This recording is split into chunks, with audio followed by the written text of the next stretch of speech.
Alright, what's going on, guys? Now that Armored Core 6 has been out for a while, and players have had time to get through multiple playthroughs of the game, we're learning just how deep and rich this game really is. It's full of hidden mechanics, secrets around every corner, and a story that'll keep us thinking and discussing for a long time going forward. So today I want to dive back into the intricacies of Armored Core 6 and show you 8 things that you probably didn't know, because there is a lot to unpack here. So as we get into that today, if you want to stay up to date on all things Armored Core, Elden Ring, and FromSoftware, and enjoy the lore and discussion, then go ahead and hit that subscribe button, and now let's get into it. One of the most frustrating things in Armored Core 6 is trying to fly and stay suspended in the air, only to have your energy run out and have to fall all the way back to the ground. Now, normally if you wanted to make an aerial build focused on hovering, then tetrapod legs would be your best bet, but did you know there's actually a way to achieve infinite flight regardless of the legs you choose? And that's thanks to coral generators. The Rubicon Research Institute generators have a special perk that activates after you deplete all of the energy. When you completely run out of energy on your bar, after a few second cooldown, these generators will refund 75% of your total energy. This creates a unique loop where the goal is to actually run out of energy and not play this conservatively at all. And you may be thinking, well, if there's still a cooldown after running out of energy, doesn't that mean I'm going to fall back to the ground? And the answer is yes. But if we can find a way to remain suspended during this cooldown period without using energy, then we can achieve infinite flight. And the key to this is heavy weaponry. You see, weapons that require a short pause and aim before firing will actually keep you suspended in midair when performing it. For this example, I'm using the Javelin Alpha bazooka. So if we deplete our energy, then fire the bazooka during the cooldown period, then the animation lasts just long enough to get all of that refunded energy back. And by the time you deplete your energy again, your bazooka will already have reloaded. So as long as you have ammo in your heavy weapon, then you can achieve infinite flight. It takes a bit of practice to get the timing down perfectly, but if you can pull it off, it's a very useful tip, especially for the heavier bipedal builds.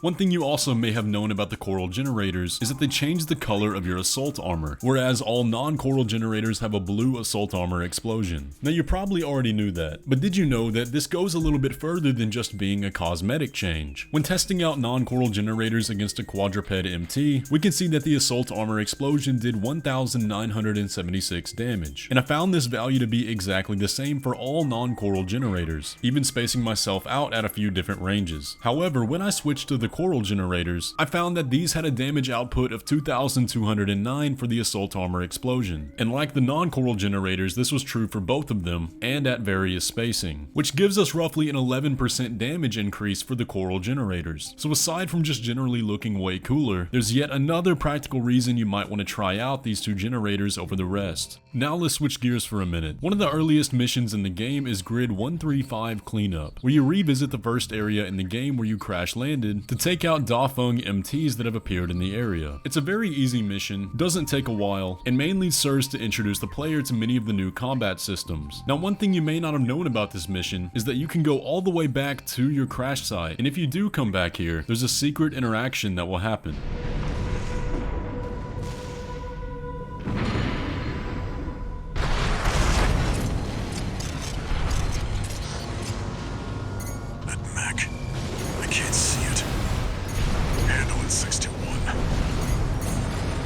Hiding back at your crash site is one of the unknown crafts, the invisible mechs that use plasma whips. Surprisingly, this enemy is not required to defeat in order to complete the mission, and additionally offers no reward for doing so. But what is significant about this encounter are the story implications. Ordinarily, the player will not meet these crafts until the Balaam Arsenal mission, and they remain a mystery as to who or what they work for until your third playthrough of the story. But what the presence of the unknown craft in the Grid 135 cleanup mission means was that we were already being watched this early in the game. Now, I won't go any deeper on that because of spoilers, but if you've done all 3 endings, you can probably figure out why that is.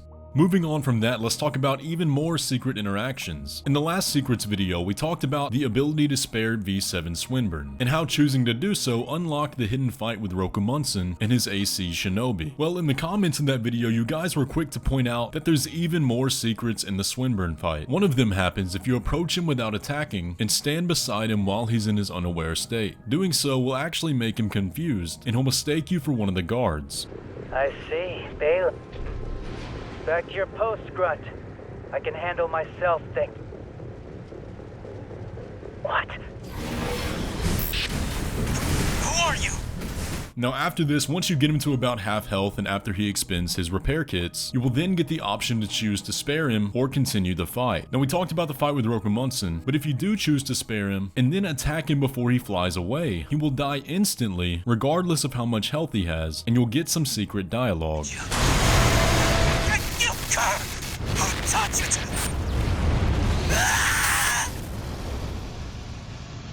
Confirmed. Target destroyed.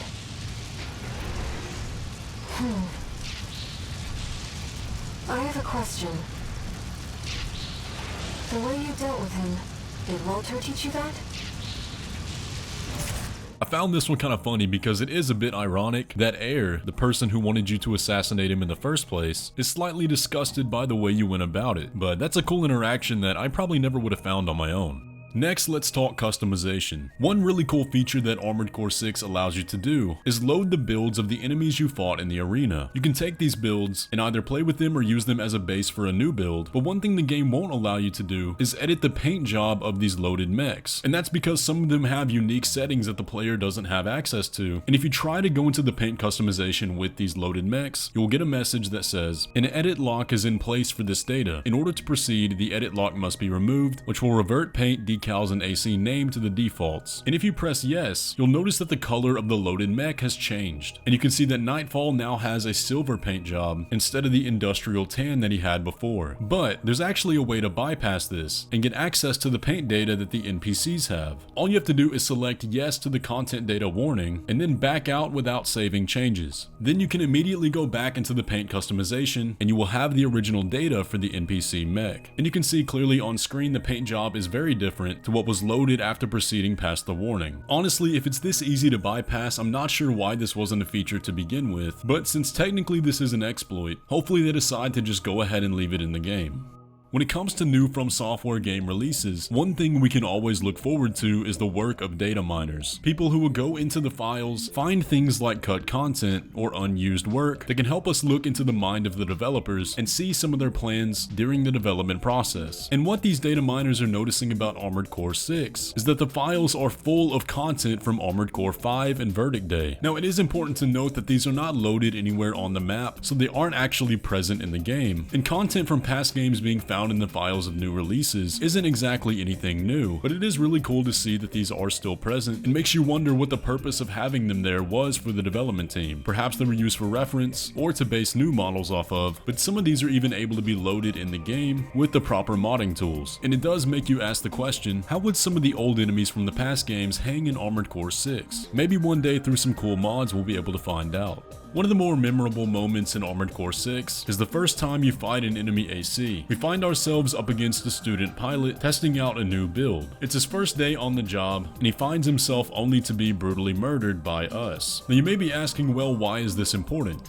Why did we need to take out this unfortunate soul in the first place? Well, aside from the reason we were being paid for, during the fight we can hear the student pilot say, "I can't die like this, the red guns need this AC." As it so happens, the very next mission has us teaming up with those red guns, and G1 Michigan tells us that the spot for Gun 13 just became available, conveniently right after we murdered that student pilot. So if logic tracks, more than likely this student was about to become Gun 13, ready for the next mission. So it shows the unfortunate luck of the Gun 13 curse falling upon the student pilot, but also gives us a very early look into the sophisticated mind of Handler Walter, because not only did this earn them the credits of the job, but it also freed up a spot and opened a connection into Balaam. It's a perfect example of how there's so much more story in this game when you read between the lines of dialogue. And for the final one today, have you ever wondered what might happen if you deploy on Destroy the Ice Worm without the needle launcher? Well, here you go. Gun 13, let's see that fancy gizmo that Archibus paid the big bucks for. What? You didn't bring it? Gun 13, your ability to ruin my field trips is uncanny! You'll just have to focus your attacks on its head. The rest of its body is covered in thick armor. Surprisingly, this doesn't result in an automatic failure, and the mission is still possible. But the only problem is your weapons don't do nearly as much damage against the shield, and it takes it from a relatively fun and simple boss fight to one that is incredibly hard. But for any of y'all out there that actually took up this challenge and managed to beat the boss fight without the needle launcher, I'm very curious to hear what you used, because personally, I gave up pretty quickly. Anyways though guys, that is going to pretty much do it for the video today. I hope you enjoyed. If I showed you something that you didn't already know, be sure to leave a like on the video. Let me know all your thoughts down in the comments section below, and be sure to subscribe if you're new around here. But with all that, I will catch you in the next one.